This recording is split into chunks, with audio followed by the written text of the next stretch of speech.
ہماری نبی کی صرف ایک زوجہ کنواری تھی، باقی ساری شادیاں آپ کی طلاق یافتہ اور بیوہ۔ طلاق لیے پتہ نہیں شوہر مارتا تھا، خرچہ نہیں دیتا تھا، ظلم کرتا تھا۔ جب آپ کو پسند آ رہی ہے، ایک طلاق یافتہ لڑکی پسند آ رہی ہے، تو کہہ رہے نہیں میرے گھر والے کہہ رہے ہیں اس میں کوئی فالٹ ہوگا۔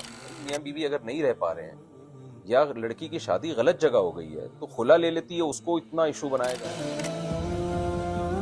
صلی اللہ علیہ وسلم کی بہت ساری زوجات طلاق یافتہ تھی۔ ہمارے یہاں جو طلاق یافتہ کا ایک کانسیپٹ ہے کہ پتہ نہیں کوئی مظلوم ہوگی، کوئی بھائی بہت اچھی اچھی خواتین طلاق ہوئی تو اب صرف طلاق کا دھبا لگنے کی وجہ سے ان کی شادی نہیں ہو رہی۔ And why is that یہ called بالکل دھبا؟ غلط ہے نا، This is not this should حضرت not be خدیجہ called رضی اللہ دھبا۔ تعالی عنہا ہاں۔ جو تھی وہ 2 دفعہ بیوہ ہوئی ہے۔ نبی صلی اللہ علیہ وسلم کی بہت ساری زوجات طلاق یافتہ تھی۔ میری توبہ میری توبہ۔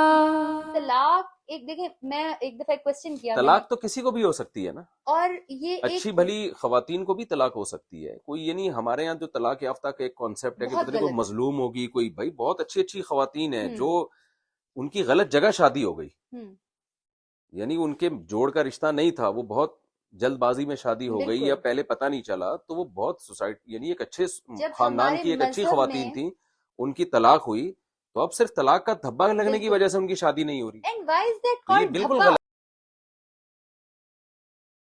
غلط ہے نا، This یعنی is not this should حضرت not be خدیجہ called رضی اللہ دھبا۔ تعالی عنہا جو تھیں وہ 2 دفعہ بیوہ ہوئی ہے۔ نبی صلی اللہ علیہ وسلم کی بہت ساری زوجات طلاق یافتہ تھیں، تو وہ تو ہمارے لیے ہماری مائیں ہیں، ہمارے لیے فخر کی مجھے چیز جب ہے۔ کوئی کہتے ہیں نا طلاق کا دھبا، میں کہتی ہوں why یہ do you دھبے call کا it لفظ دھبا؟ یہ اجمیوں کا ہے، یہ ہمارا ہے، یہ عرب غلط میں نہیں ہے، یہ کوئی حرام کام نہیں ہے، عرب کوئی میں اللہ نہیں نے ہے یہ۔ منع نہیں کیا ہوا، اجازت ہے۔ صرف اس امساکم، ابھی میں مسقط میں تھا نا تو وہاں میں نے بڑا زبردست ایک نکاح کی تقریب دیکھی، اس میں قاضی صاحب نکاح پڑھوا رہے تھے کہ میں آپ کا نکاح اس خاتون سے کرتا ہوں امساکم بمعروف او تسریح باحسان کی شرط پر، یعنی آپ نے محبت کے ساتھ رکھنا ہے، اور اگر آپ دونوں محبت کے ساتھ نہ رہ سکیں تو آپ نے عمدگی کے ساتھ علیحدگی اختیار کرنی ہے۔ تو مجھے بڑا اچھا لگا کہ اس سوسائٹی میں یعنی بھائی میاں بیوی اگر نہیں رہ پا رہے ہیں یا لڑکی کی شادی غلط جگہ ہو گئی ہے تو خلا لے لیتی ہے، اس کو اتنا ایشو بنایا جاتا ہے کہ یہ اپنا گھر نہیں بسا سکی، یا تو یہ غلط بات ہے۔ اگر اللہ میاں نے کیا کہا ہے آرام سے الگ ہو جاؤ، لیکن جب ایک طلاق کا وہ جس کو دھبا کہنا نہیں چاہیے لیکن سوسائٹی کہہ رہی ہے نا، تو میں ان کی زبان میں بات کر رہا ہوں، اس کو دھبا سمجھا جاتا ہے، یہ بالکل غلط ہے۔ میرے پاس کئی نوجوان آئے ہیں کہ ایک شخص آیا، میری عمر 25 سال ہے اور میں ایک لڑکی سے شادی کر رہا ہوں جو 26 سال کی ہے اور وہ طلاق یافتہ ہے، میرے گھر والے مجھے روک رہے ہیں، میں کہتا ہوں آپ کرو، آپ کو کوئی نہیں روک سکتا، اللہ نے آپ کو پرمیشن دی ہے۔ تو جب آپ کو پسند آ رہی ہے، ایک طلاق یافتہ لڑکی پسند آ رہی ہے، تو کہہ رہے نہیں میرے گھر والے کہہ رہے ہیں اس میں کوئی فالٹ ہوگا، یہ بھی تو ممکن ہے فالٹ اس میں ہو جس نے دی ہے اس کو ڈیورس دی ہے، تو یہ بھی اس کو بھی سوسائٹی میں جو ہے نا۔ اور یہ میں بتاؤں کہ میں چونکہ سوشل ورک کرتی ہوں خواتین کے لیے، آپ یقین کریں کہ یہ جو سوسائٹی ہے نا، ایک عورت جو بیچاری بڑی مظلوم ہے، اس نے طلاق لیا، پتہ نہیں شوہر مارتا تھا، خرچہ نہیں دیتا تھا، ظلم کرتا تھا، اس نے ایک ایسا عمل کیا جس کی اسلام اجازت دیتا ہے، اس کے بعد کیا کیا، سوسائٹی نے اس کو پاگل کرنا شروع کر دیا۔ میں نے لٹرلی نارمل خواتین طلاق کے بعد، اگر ہم سوسائٹی ان کو سپورٹ کریں کہ یار یہ تو مظلوم ہے، مظلوم کے تو اللہ تعالیٰ کہتا ہے سپورٹ کرو۔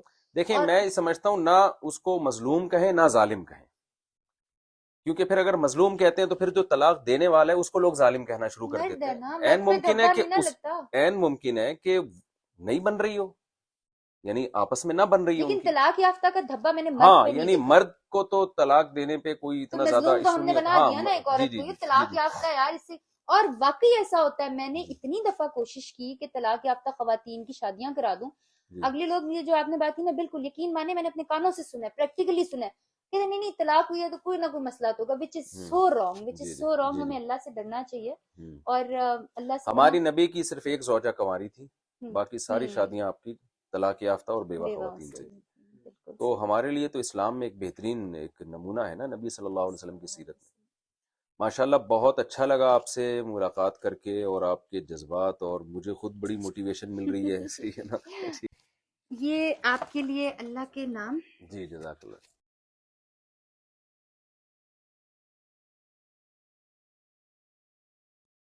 بڑی منوس ہو گئی آپ کو، ماشاءاللہ محبت کرتی ہیں۔ اچھا یہ بلّہ ہے بھائی، شوق تو نہیں ہے لیکن یہ اس کہ کے یہ بچے بڑی میں پیاری آپ کو بلی دکھاؤں ہے۔ اتنے پیارے ہیں ماشاءاللہ۔ اچھا مفتی ضرور علی صاحب رحمۃ اللہ علیہ کے جیسے بلیاں ہوتی ہیں۔ ہاں واہ بھائی واہ، یہ تو میری چھوٹی بچی ہے، اس جیسی ہے بالکل۔ اب آپ کراچی میں نہ رہتے، میں آپ کو اس کا ایک بچہ دیتی، بہت پیارے بچے ہیں۔ اچھا ماشاء اللہ۔